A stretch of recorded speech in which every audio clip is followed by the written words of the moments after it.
I'm Lisa Birnbach for Howdini.com, and our guest today is Rachel Simmons, the author of Odd Girl Out.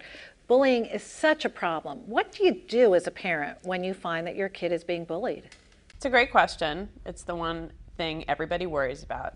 First thing you want to do is really affirm your child's experience. You don't want to say, this is how all girls are evil, it happens to everybody.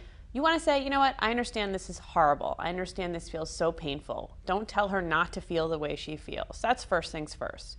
Next, you want to interview your daughter. Find out what exactly happened. Who was there? When did it happen? Where did it happen? Get her to be as specific as you can. And try not to get super emotional about it, because you don't want your daughter to have the impression that you're falling apart. You've got to be the rock. You don't want to let her think. That's good thinking. Yeah, you don't want to let her feel like, you don't want to make her feel like she has to take care of you.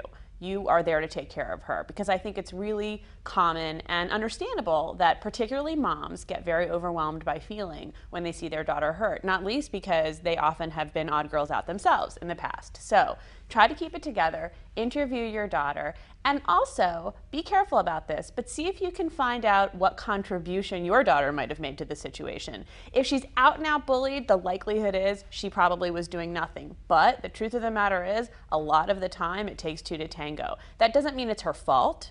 There's a difference. But what has she done? And it's good to know that if you go in and talk to the school, because you don't want to appear like that crazy parent who's making demands and blaming everyone, but has no fault yourself.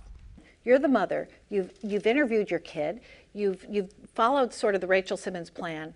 Then what do you do? All right, Who do you complain to? I always want to call the parents, but I know that's the wrong thing to do. Yeah, the impulse is to absolutely run up to the parent, strangle the parent, confront the child. You don't want to do that, mostly because you're really doing a disservice to your child. Empower your child to take the matter into her own hands as much as possible. Let it be a learning experience. This will mean that you've got to sit on your hands and bite your tongue. You want to fight the battle. You want to fix it for her. But ask her to pick 3 possible things that she could do to respond to what's happening before you even pick up the phone to call the school. What are 3 things she can do? And if she does each of those things, what might happen? So for example, do you want to do nothing about it? And if you do nothing about it, what's likely to happen? Will it continue, or do you think maybe it could stop? Then let her make the choice of what she wants to do. Maybe a choice is, I could tell the teacher. Okay, let her tell the teacher. What will happen if you tell the teacher? There might be retaliation. But put the matter in her hands. Now, if you've done that and that doesn't work, you've got to pick up the phone. You've got to talk to the teacher. You don't go to the principal. If you call the principal right away or the administrator, the teacher will be resentful, because the teacher will feel that the matter's been taken out of her or his own hands. You talk to the teacher, you don't accuse, you ask questions. You find out what's going on. You see if you can corroborate the teacher's point of view by talking to the school counselor, by talking to a coach or a gym teacher, but you don't accuse and you're not aggressive. Then you ask for what you need. If you need your daughter moved out of a class, ask for that. If you want consequences for the child, ask for that. Okay, this is all really positive information. However, you may have a child who's too young to make a good judgment here. Your daughter or son may not be able to defend him or herself. Your kid may be so wounded that he or she doesn't even want to go back to school. In that situation, I think if your child is so young that they can't decide for themselves, then obviously you're going to have to act on their behalf. And if you have a really young child, I do think it can be safe to talk to another parent, to the parent of the bully.